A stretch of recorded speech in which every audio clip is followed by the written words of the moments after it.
So Scott Robertson will be announcing his All Blacks lineup on Thursday for the first Bledisloe Cup test match, and everyone is interested to see what direction he is going to take. This All Black side, are we going to see a similar lineup to the second game up against South Africa, or maybe some extreme switches heading into the next test? And in this video, I'll be trying my best to predict the lineup that Razor will be selecting. But jumping straight into it, the front row, I believe we're going to see the strongest three here. Number 1, Ethan de Groot. Number 2, Cody Taylor. And number 3, Tyrell Lomax. Taylor will be back from his concussion. I do think that Scott Robertson would have loved to have him for that second test match up against the South Africans. Although with that stand down period of the concussion, it meant that was not an option. De Groot, I can see them selecting him as 1 and then maybe looking at Fletcher Null as the number 3, but this would be a very strong front row, something that Razor has used before and would definitely look to use again for this matchup. In the locking duo, just like myself, I believe Scott Robertson will be selecting Scott Barrett as the number 4, and I actually think we're going to see Fabian Holland back in that number 5 jersey. Tupavai was playing 5 up against the South Africans. We did get to see Fabian Holland play that role off the bench. Now, Patrick Tuipulotu is also back from his injury, so that makes selections for Razor that little bit more challenging in terms of where each player is going to find themselves in this side.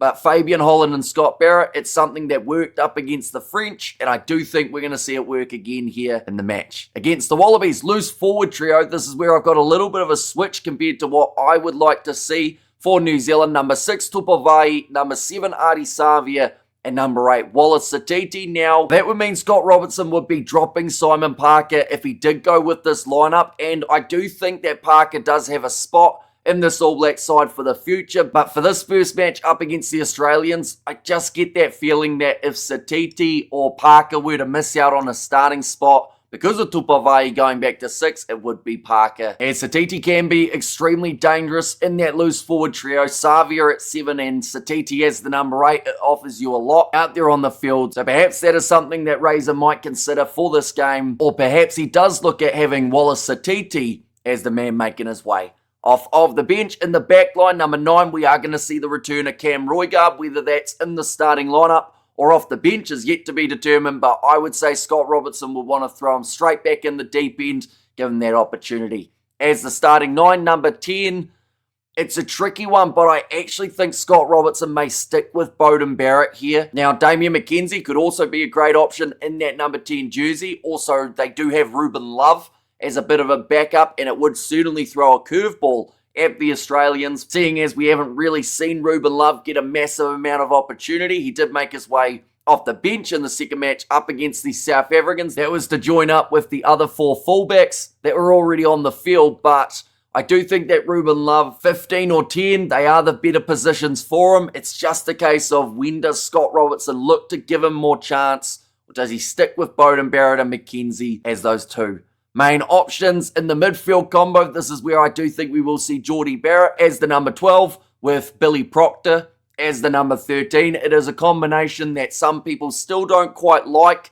but at the same time, I can't see them making massive switches here for this contest. If they change too much, it could backfire. So I do think that match number 2 is probably when we're going to see a little bit more experimentation from Scott Robertson. It also depends on, of course, what happens for the Eden Park Test match. But there are a few other options that could be looked at. If Damian McKenzie is the starting 10, we could see Quinn Tupaia in that 12 role with Jordie Barrett off the bench. Who knows? Maybe we even see Ratama start, McKenzie 10, Quinn Tupaia 12, Anton Leonard-Brown as the number 13. Maybe they go for that Chiefs lineup. It's one that maybe some people wouldn't really want to see, although it would mean that Leroy Carter had a pretty good chance of making it into that side too. Now, another option in that number 13 jersey could be Leicester Fainanuku. I know the last that I heard, he wasn't actually eligible to play for New Zealand as of yet, was going to have to wait up until the November internationals, but with the injury of Timothy Tavatavanawa, there is a chance that Scott Robertson got an exemption so that he can play earlier. He was allowed to train with the squad though, so perhaps that stepped in the right direction. But if Leicester Fainanuku is back in the midfield, it could be extremely dangerous for the Wallabies in this contest. But moving on to the back three, this is where I think Scott Robertson will select the same as what I do want to see as the back three for this contest. Number 11, the return of Caleb Clark. He hasn't had a huge amount of minutes for the All Blacks. I don't see them going with Ioane here out on the left wing. Definitely after Leroy Carter had a pretty solid debut out on that left wing side, although it does bring the question of where does Ioane fit into the future picture for the All Blacks. In that backline, number 14, Leroy Carter. There is a chance they look at Will Jordan as the right wing choice, or maybe even we see the return of Sevu Reece for this matchup. But I do actually think that Caleb Clark and Leroy Carter could be quite a dangerous duo. The benefit you've got is they're both going to chase that ball hard, which is exactly what you need up against the Australians. More than likely, we're going to see Max Jorgensen out on one wing and maybe Corey Toole out on the other. So you want two guys with plenty of pace and also some aerial ability, seeing as Corey Toole will chase absolutely everything. Now, he will be playing on the left wing, Corey Toole. Leroy Carter, if he played on the right, it means that those two men going head to head. They've got a lot of experience going up against each other in the 7 circuit, so it would actually be a bit of a throwback for the two of them to be facing off this time. For Rugby Union number 15, I think they'll select Will Jordan. If Will Jordan plays right wing, I would say McKenzie will be the starting 15, even though once again, some people would like to see Ruben Love fill in that role. So that is probably one of the biggest question marks, that right wing jersey, alongside maybe the 10 for this All Blacks backline heading into the match. But moving on to the bench, this is where I believe the All Blacks will be once again going with that 5-3 split. Front row replacements of Samisoni Taukei'aho, Tamaiti Williams and Fletcher Null. No real drastic changes, although there are a couple of props who just don't get minutes anymore. That is Basilio Tossi and also Ollie Norris. Both still in the squad, and maybe a curveball could be chucking one of those two in one of those two jerseys. For this matchup, number 19, the return of Patrick Tuipulotu. Although if Tuipulotu is not quite ready to come back, even though the rumours are that he will be back, if not, that is where I can see them actually having Tupavai as the 5, Simon Parker at 6, and then Fabian Holland once again off the bench.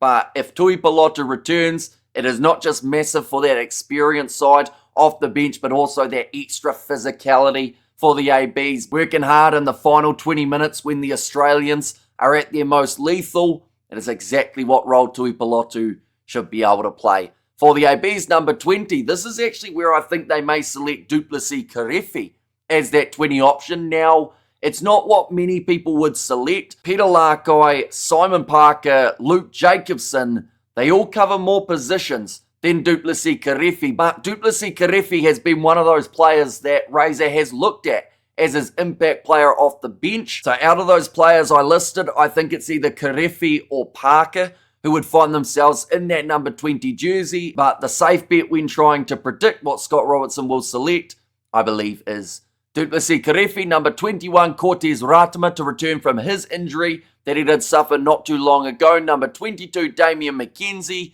And number 23, it's not a popular choice, but I think there's a chance we might see Anton Lienert-Brown as that number 23. Now, Quinn Tupaia, he's been pretty solid off of the bench, adds quite a bit of impact, but I just don't know whether they'll be willing to take Geordie Barrett off. So in that case, it makes it very tricky for Tupaia because he's either playing as an outside centre or has to try and slot in somewhere else in that All Blacks backline, whereas with Anton Lienert-Brown, does give you the replacement for Billy Proctor later on in the contest. But I don't know if Lienert-Brown is in his best form at the moment, so that might be why Razor doesn't look to give Lienert-Brown that chance off the bench. But I feel like there's going to be some sort of way of sticking in an extra veteran player for New Zealand. Maybe that is Rieko Ioane as the number 23, or perhaps if Fainanuku is eligible, they may look at giving him that role as a bit of an impact player instead. But that is my All Blacks Scott Robertson prediction. This lineup, like I said, being announced on Thursday. Now, I do think if they did select this lineup, some people would be pretty upset.